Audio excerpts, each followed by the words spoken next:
5 жыл бұрынғы көрсеткішпен салыстырсақ, қазіргі таңда Қазақстан аумағы арқылы өтетін тауарлардың көлемі 2,5 есе өскен. Саланың өркендеуіне Транскаспий халықаралық көлік бағыты да ықпал етті.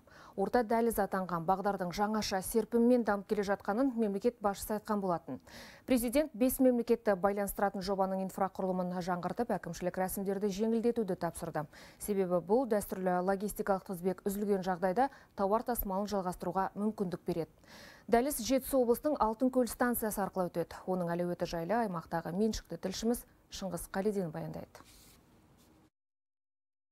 Қазақстанның пойыз жол Қытай Халық Республикасыныкіне қарағанда 8,5 сантиметрге кең. Екі мемлекет арасындағы темір жол желісі бір-біріне сәйкес келмеуіне байланысты 2015 жылы құрғақ порт құрылды. Қазір мұнда 260-тан аса адам еңбек етеді. Олар тәулігіне 850-ге жуық контейнерді тиеп түсіреді.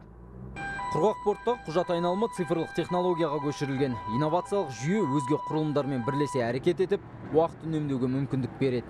Terminal Operation System. Бұл жүйе бізге жұмыс барысында қағазбен қолданбаймыз, цифрлық технологиямен жұмыс істейді. Қазақстан темір жолы компаниясымен, фитосанитарлық мекемемен, кеден қызметкерлермен жұмыс істеуге өте көмегін береді.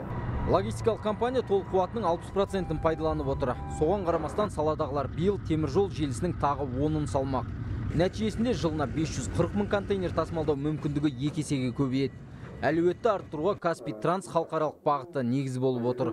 Халықаралық Транскаспий коридоры бойынша Қытайдан шыққан жүк пойыздары, контейнерлік пойыздар Алтынкөл станциясынан құралып, бүкіл Қазақстан территориясын басып өтіп, Ақтау портта кемелерге жүктеледі де, Парсы шығанақ елдеріне, Түркия мемлекетіне және тағы да Грузия арқылы Европа мемлекеттеріне барады. 2019-2020 жылдары аптасына 2 пойыз болған болса, жөнелтетін қазіргі таңда 5-6 пойыз аптасына жеткізіліп жатыр.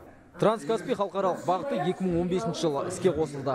Өткен жылы 140 пойыз осы бағытта жүк тасымалдады.